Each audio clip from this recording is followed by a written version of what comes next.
नमस्कार, स्वागत है आपका। मैं हूं आपके साथ दिनेश अवस्थी। बीजेपी लगातार चुनावी क्षेत्र में ताबड़तोड़ सभाएं करती नजर आ रही थी, मगर अब चुनावी क्षेत्र में चुनाव प्रचार थम गया है। तो वहीं अब कांग्रेस अपनों से जूझ रही है और भितरघात के चलते उसके सिपह सलाहकार भी बीजेपी में शामिल होते जा रहे हैं। अब मैदान में भले ही बीजेपी हाथ मार ले, लेकिन सोशल मीडिया की अगर बात करें तो सोशल मीडिया पर कांग्रेस खास तौर से कमलनाथ, मुख्यमंत्री पूर्व मुख्यमंत्री कमलनाथ, मुख्यमंत्री शिवराज सिंह पर भारी पड़ रहे हैं। सोशल मीडिया पर जिस तरह से कांग्रेस आक्रामक दिखाई दे रही है, बीजेपी उससे कोसों दूर नजर आती है। पिछले कुछ वीडियो में कांग्रेस को काफी बढ़त मिली और कांग्रेस के वायरल वीडियो खूब देखे गए। तो वहीं बीजेपी की सोशल मीडिया टीम लगातार काम कर रही है। सोशल मीडिया पर हर मंत्री के लिए एक टीम काम कर रही है। बावजूद इसके कांग्रेस सोशल मीडिया पर ज्यादा दमखम से मुद्दों को ले जा रही है। तो जहां पर ट्विटर फॉलोअर्स कम हैं, वहां पर बीजेपी फेसबुक, इंस्टाग्राम, व्हाट्सएप को लेकर खास प्लान बना रही है। और जहां पर ट्विटर फॉलोअर्स ठीक ठाक है, वहां पर सोशल मीडिया अलग से काम कर रही है। पार्टी में वर्चुअल प्लेटफॉर्म का बखूबी इस्तेमाल करने का एक अलग ही प्लान बनाया गया है। मतदाताओं को रिझाने के लिए खासतौर से युवाओं को ध्यान में रखते हुए पार्टी ने व्हाट्सएप, फेसबुक, इंस्टाग्राम, ट्विटर पर अपनी टीम को एक्टिव करने के लिए बाकायदा पहले से ट्रेनिंग भी दी है। एक तरफ बीजेपी मुख्यमंत्री शिवराज सिंह की सभा लाइव प्लेटफॉर्म पर उपलब्ध कर रही थी, तो वहीं शिवराज अपने कामों को गिनाकर जनता का दिल जीतने की कोशिश में जुटे थे। पूर्व मुख्यमंत्री कमलनाथ की रैलियों का प्रसारण सोशल मीडिया पर हो रहा है। फेसबुक, ट्विटर के जरिए कोरोना काल में सरकार की नाकामियों को जनता के सामने रखा जा रहा है। आपको बता दें कि राज्य में युवा वोटर्स 1 करोड़ 33 लाख के करीब हैं और 18 से 19 तक की उम्र वाले मतदाताओं की संख्या लगभग 15,78,000 है। और इस उपचुनाव की बात करें तो युवा वोटर 25 से 30% हैं। युवाओं के हाथों में स्मार्टफोन है। इन्हीं युवाओं का दिल जीतने के लिए दोनों पार्टियां सोशल प्लेटफॉर्म पर जमकर एक दूसरे पर आरोप प्रत्यारोप कर रही हैं। अब सोशल मीडिया का प्रभाव भी लगातार बढ़ रहा है, तो राजनीतिक पार्टियां इससे अछूती भी नहीं है। लगातार सोशल प्लेटफॉर्म पर अपनी टीमों को मुस्तैद किए हुए हैं। हालांकि इस चुनाव में ये पता चल जाएगा कि सोशल मीडिया का कितना इम्पैक्ट है। कांग्रेस ने दावा किया है कि सोशल मीडिया पर कमलनाथ की सभा को फेसबुक पेज पर 1,83,000 व्यूज मिले हैं, जो कि शिवराज और बीडी शर्मा की खंडवा लोकसभा क्षेत्र की 5 सभाओं से भी ज्यादा हैं।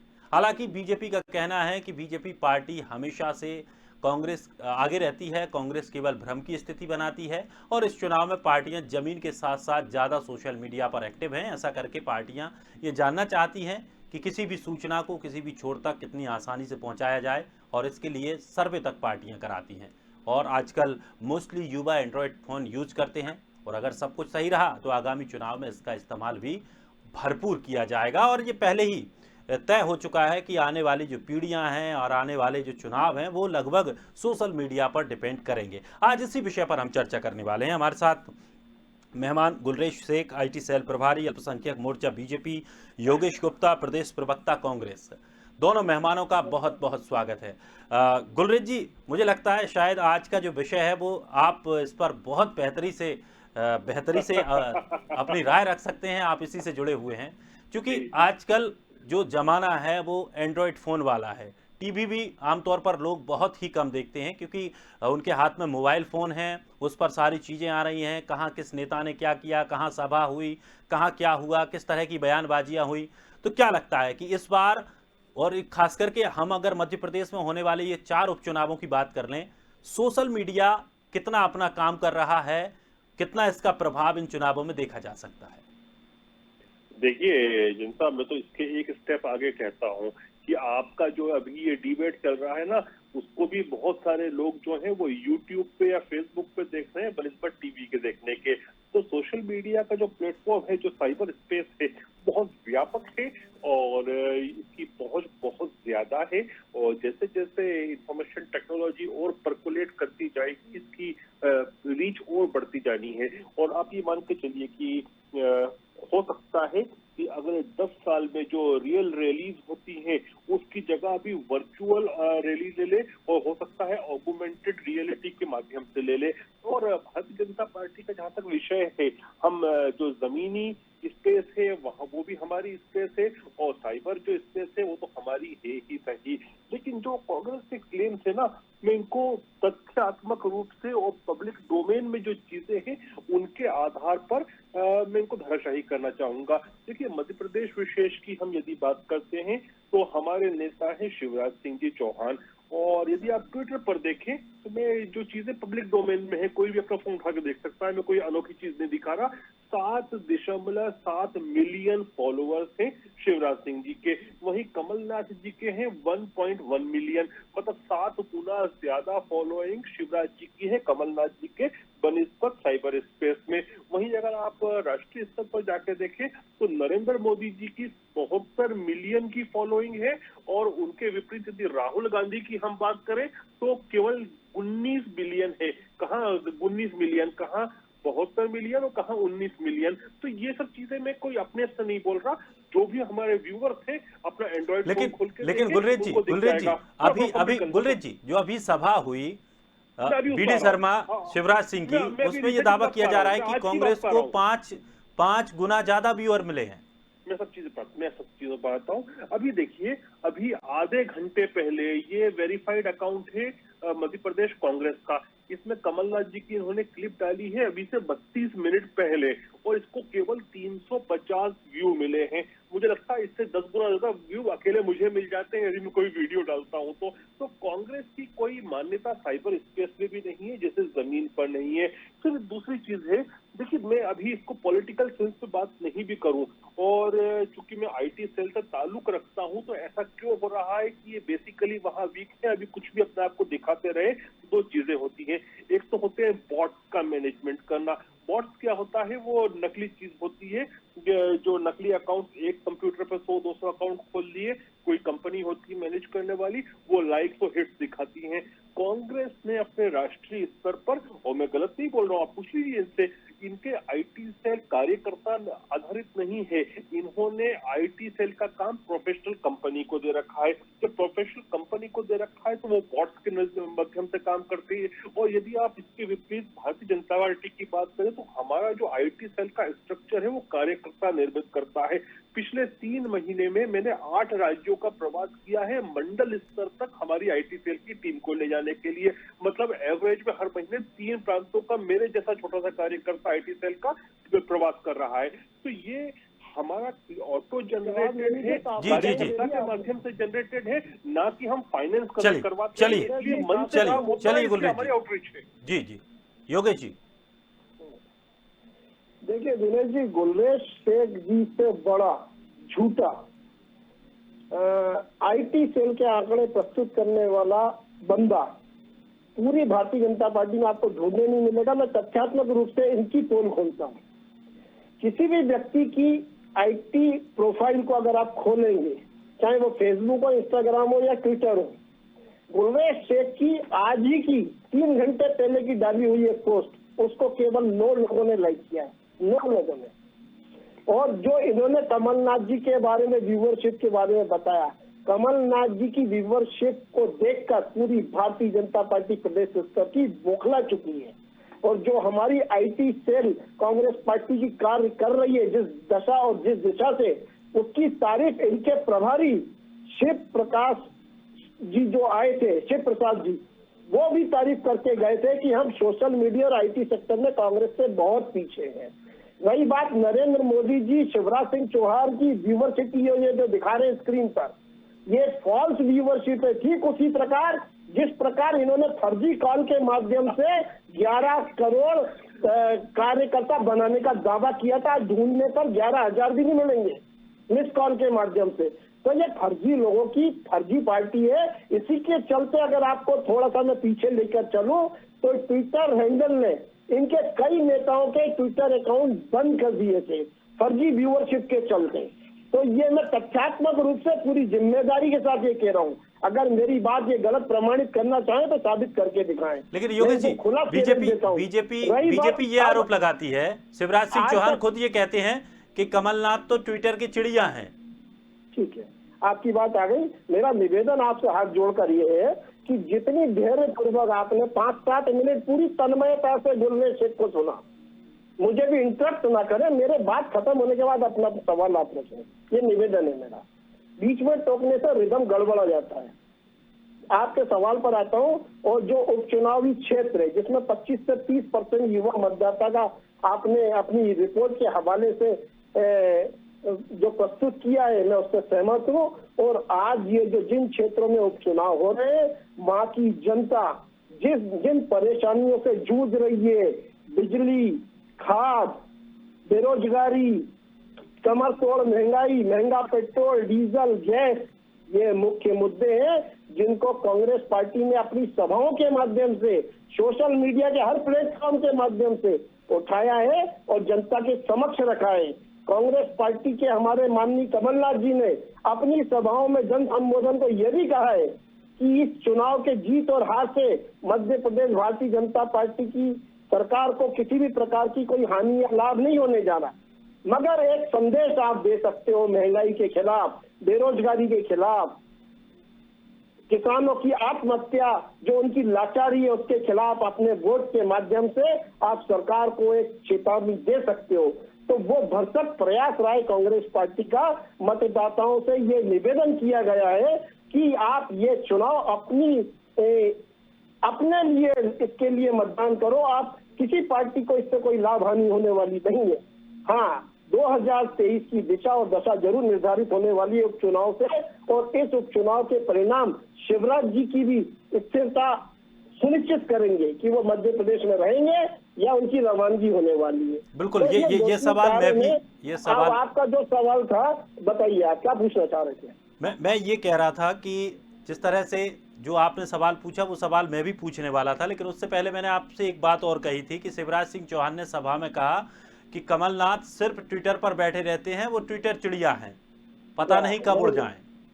उसी ये जो अभी मैंने अपने वक्तव्य में थोड़ी देर पहले कहा कि पूरी भारतीय जनता पार्टी कमलनाथ जी की सोशल मीडिया के प्लेटफॉर्म पर जो उनकी व्यूवरशिप है, जो उनकी मौजूदगी है, जो उनकी आक्रामकता है, उससे घबरा गई है, बौखला चुकी है।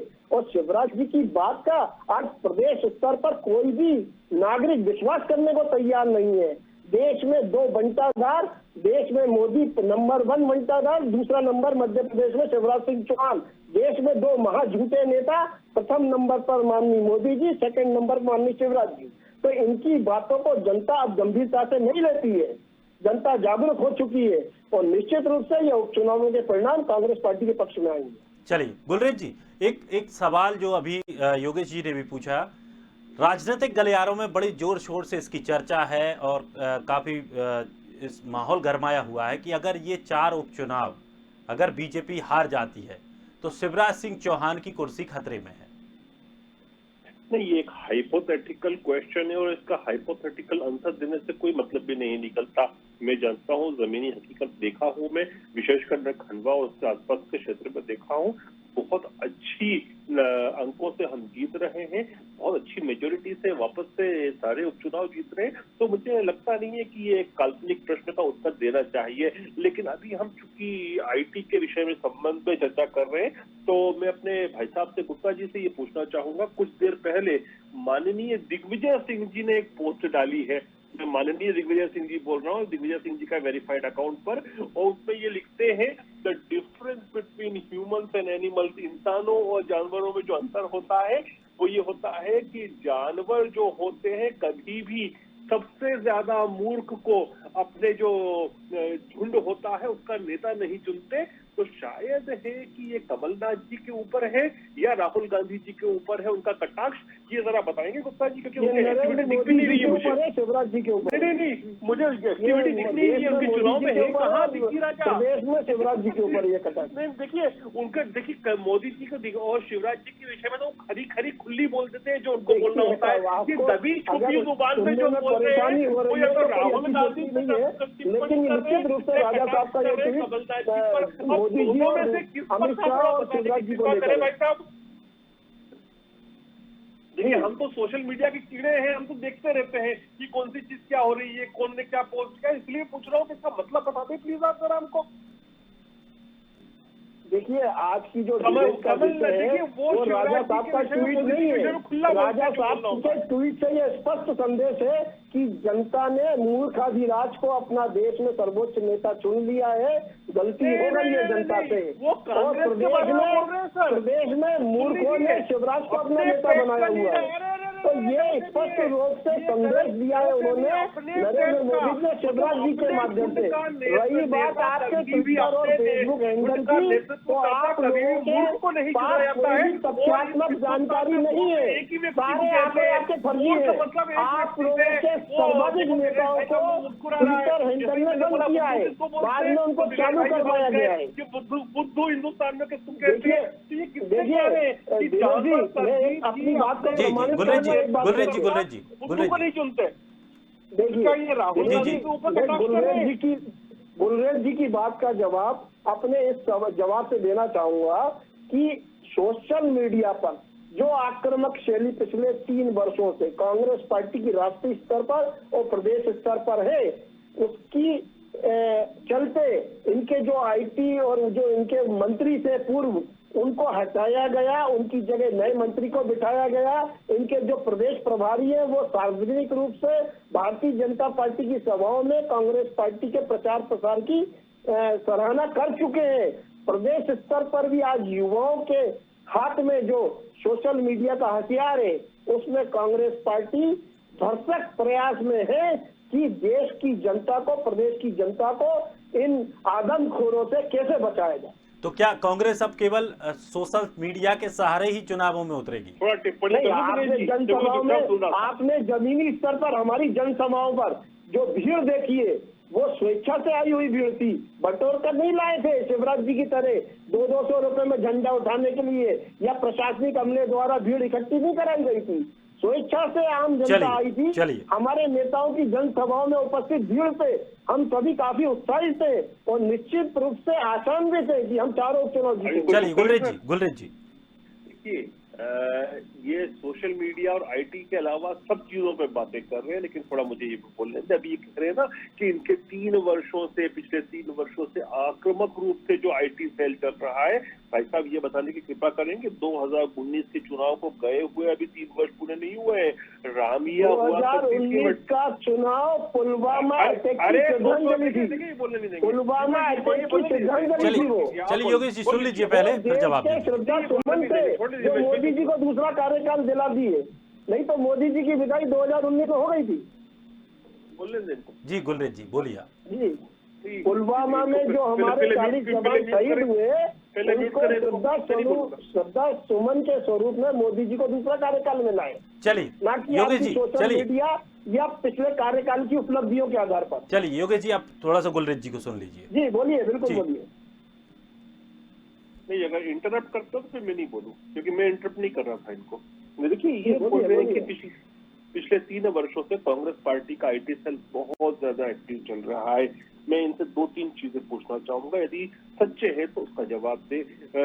मैडम रामिया, जो कि कर्नाटक की कन्नड़ी हीरोइन हुआ करती थी किसी जमाने में, वो आईटी सेल देख रही थी 2018-2019 में। उसके बाद ये हुआ जब चुनाव हारे तो एक बहुत बड़ा करोड़ों रुपए का बिल छोड़ के गई वो। उसके बाद उन्होंने त्याग दे दिया और उन्होंने पीछे मुड़ के भी नहीं देखा। उसके बाद अभी आपका आईटी सेल कौन देख रहा है? वो जो संयोजक है आपका, नहीं बोलने देंगे, नहीं बोलने देंगे। कर रहे हो आप विषय पर आइए कि सोशल मीडिया और आईटी सेक्टर में मध्य प्रदेश में आपकी क्या स्थिति है? चलिए योगेश आप देखिए विषय पर आइए। आप अपने आप को आईटी एक्सपर्ट समझते हो, आप अपने आप को सोशल मीडिया का कीड़ा बोलते हो, आप अपने आप को सोशल मीडिया का कीड़ा बोलते हो, आप अपने आप को आईटी एक्सपर्ट मानते हो, तो आप मध्य प्रदेश में आपका क्या स्तर है उस पर बात करिए। आज की जो डिबेट है दिनेश जी, अगर मैं गलत नहीं हूँ तो मध्य प्रदेश के उपचुनाव में सोशल मीडिया में हावी कौन, यही विषय है ना आपकी डिबेट का। तो आप विषय पर आइए। आप विषयांतर करते हो। एक तरफ आप कहते हो कि हम सोशल मीडिया के कीड़े हैं, IT सेक्टर में एक्सपर्ट हूँ, दूसरी तरफ आप जाना था लंदन पहुंच गए, जापान, मतलब कहीं की बातें कहीं। आप विषय पर, आप मूल विषय पर बोलिए ना, मूल विषय पर बोलिए, आधी आधी रात में ट्वीट आते हैं उल्टे सीधे। आपने ये देखा आप मूल विषय पर बोलिए, जो आज का विषय है उस पर आइए। उपचुनाव से उपचुनावों से संबंध जो विषय है, शिवराज जी की लगभग पौने 1 करोड़ फॉलोइंग है। कैसी बात कर रहे हो? कहाँ से आप? अच्छा बताइए ना, जब आपके पास फॉलोअर्स नहीं है तो आप इतना आगे कैसे जाएंगे? बड़ा सिंपल उपाय होता है कि मैं IT सेल का व्यक्ति हूं, मैं जानता हूं कि आप मंडल तक, बूथ लेवल तक जाकर, वार्ड और बूथ लेवल तक जाकर अपनी IT की टीम बनाए, तो ऊपर से जो चीज चलती है वो आपका कार्यकर्ता नीचे तक ले जाता है। मैं आपसे पूछता हूँ, आप भोपाल में बैठे हैं, भोपाल में कितने ब्लॉक के अंदर आपके IT सेल के संयोजक है? आप नाम दे दीजिए। आपके जिले का संयोजक, हमारी IT सेल आज की डेट में वो काम कर रही है जिससे आपके मध्य प्रदेश के प्रभारी और आपके राष्ट्रीय स्तर के IT सेल के लोग बौखला चुके हैं। हमारी IT सेल के ऊपर आप उंगली नहीं उठा सकते। हमारे IT सेल में जो हमारे जिले की है, उस जिले की सूची में ब्लॉक वाइज, वार्ड वाइज कम से कम 1000 लोग सक्रिय है, 1000 से ज्यादा लोग सक्रिय है हमारी IT सेल के, केवल भोपाल शहर में। अगर भोपाल शहर की बात करें तो IT सेल के डिबेट नहीं हो रही है। IT सेल के प्लेटफॉर्म पर मौजूदगी कांग्रेस के नेताओं की उनकी सक्रियता ही हो रही है, तो उसमें हम भारतीय जनता पार्टी को मीलों पीछे छोड़ चुके हैं। आने वाले चुनावों के रिजल्ट के परिणाम बताएंगे कि IT सेल में मध्य प्रदेश कांग्रेस ने कितना सराहनीय प्रदर्शन किया है। हमारे IT सेल के जो प्रभारी है प्रदेश के, अभय तिवारी जी, वास्तविक रूप से वो इतने सक्षम है कि पूरी भारतीय जनता पार्टी को दूर बचा रहे हैं। और जो हमारी भोपाल शहर की IT सेल है, भोपाल शहर की IT सेल में कम से कम 1000 लोग सक्रिय है, 1000 से ज्यादा कार्यकर्ता सक्रिय है। तो भारतीय जनता पार्टी को भी समय लगेगा कांग्रेस की बाह पकड़ने में। भारतीय जनता पार्टी के जो IT सेल के एक्सपर्ट बैठे ना, इनके खुद के कितने लाइक मिलते हैं दिन भर में, वो देखिए इनकी पोस्टों पर कितनी लाइक है। आप इनका फेसबुक पेज खोलिए, आप इनका इंस्टाग्राम खोलिए, आप इनका ट्विटर हैंडल खोलिए, कितने लोगों ने इनको लाइक किया है। तो यहीं पर ये फेल है। IT एक्सपर्ट को जिसको आपने बिठाया है, इनकी पोस्टों पर कितने लाइक है। चलिए एक एक करके अपना पक्ष रख लीजिए। कितने लोगों ने रीट्वीट किया है, इनकी पोल अपने आप खुली आएगी। सच्चाई से परे मुंह चलाने के लिए डिबेट में बैठते हैं, इनके पास कोई जानकारी नहीं होती है, केवल मुंह चलाने में एक्सपर्ट नहीं है, IT एक्सपर्ट नहीं है। वक्त थोड़ा सा कम है, एक मिनट का दोनों के पास समय है। गुलरेज जी 1 मिनट आप अपनी बात रखिए, फिर योगेश जी आप अपनी बात। गुलरेज जी देखिए, मैं तो बड़ा स्पष्ट बात कहता हूँ कि चाहे जमीन की फील्ड हो या साइबर फील्ड हो, भारतीय जनता पार्टी दोनों जगह तैनात है और मुस्तैदी से काम कर रही है। और IT का भी जो हम करते हैं, हम लोगों को हायर नहीं करते, एजेंसी के माध्यम से नहीं कराते। हमारा IT का भी जो स्ट्रक्चर है वो कार्यकर्ता आधारित ऑर्गेनिक स्ट्रक्चर है, ना कि पैसा फेंक के लोगों को हायर करके इनऑर्गेनिक स्ट्रक्चर है जैसे कि कांग्रेस चलाती है। और इसका इनको देखिए, इन्होंने ये दुस्साहस पहले भी किया था। 2019 के आम चुनाव में भी खूब बोल रहे थे कि IT खूब चल रहा है, कांग्रेस का IT खूब चल रहा है, लेकिन वो किस प्रकार से बर्स्ट हुआ था और क्या स्थिति बन गई, खुद राहुल गांधी अपना चुनाव हार गए। तो ये जब होता है, जब इनऑर्गेनिकली चीजें दिखती हैं, और IT में इनऑर्गेनिक चीजें मैनेज करना कोई बहुत बड़ी बात नहीं होती है, लेकिन उसका रिजल्ट नहीं आता है। जी योगेश जी देखिए, भारतीय जनता पार्टी की IT सेल क्या कर रही क्या नहीं कर रही, इससे मुझे मतलब नहीं है। बहरहाल हमारी IT सेल को मैं अवश्य क्रेडिट दूंगा। सोशल मीडिया पर कमलनाथ जी का जो संबोधन था, सोशल मीडिया पर जो कमलनाथ जी का संबोधन था, वो सर्वाधिक देखा गया है और सराहा गया है। ये बदतमीजी होती है, ये बदतमीजी होती है, बीच में बोल रहे हैं आप। इनको मैंने 1 मिनट पूरा सुना, लेकिन अब ये बीच में मैसेज जाने से रोकना चाह रहे हैं। तो भारतीय जनता पार्टी की बौखलाहट बता रही है, इनके नेता प्रवक्ताओं की बौखलाहट बता रही है कि ये चारों उपचुनाव हार चुके हैं। कांग्रेस पार्टी की सोशल मीडिया के माध्यम से जो कैंपेन ना चल रहा है सोशल हमें मीडिया उस में पर जीत गर्व है। सकते हैं, रही बात ना 2019 के चुनाव की, वो पुलवामा अटैक की श्रद्धांजलि थी। 2024 में मोदी की विदाई और 23 में भारतीय जनता पार्टी की विदाई सुनिश्चित है। अभी 4 उपचुनाव के बाद शिवराज जी की विदाई निश्चित रूप से शिवराज जी जाने वाले 4 उपचुनाव के बाद। चलिए, बहुत बहुत शुक्रिया गुलरेज जी और योगेश जी हमारे साथ जुड़ने के लिए, अपना अपना पक्ष रखने के लिए। लेकिन बीजेपी, कांग्रेस और सोशल मीडिया, दोनों पार्टियां सोशल मीडिया पर बड़ा ध्यान लगाए हुए हैं, टीमें बन रही हैं और इस पर बेहतर कैसे प्रदर्शन किया जाए इसको लेकर के काम किया जा रहा है। और इसकी साफ वजह है कि आज की जनरेशन के पास हर हाथ में मोबाइल है और ज़्यादातर लोग मोबाइल में सोशल मीडिया, सोशल ऐप्स का इस्तेमाल करते हैं और उनके जरिए राजनीतिक पार्टियां अपनी विचारधाराएं और अपने जो दावे वादे वो लोगों तक पहुंचाते हैं और इसका एक प्रभाव भी देखने को मिलता है। फिलहाल इस खास कार्यक्रम में इतना ही। ताजा तरीन खबरों के लिए आप बने रहिए स्वदेश के साथ। सबसे पहले देश।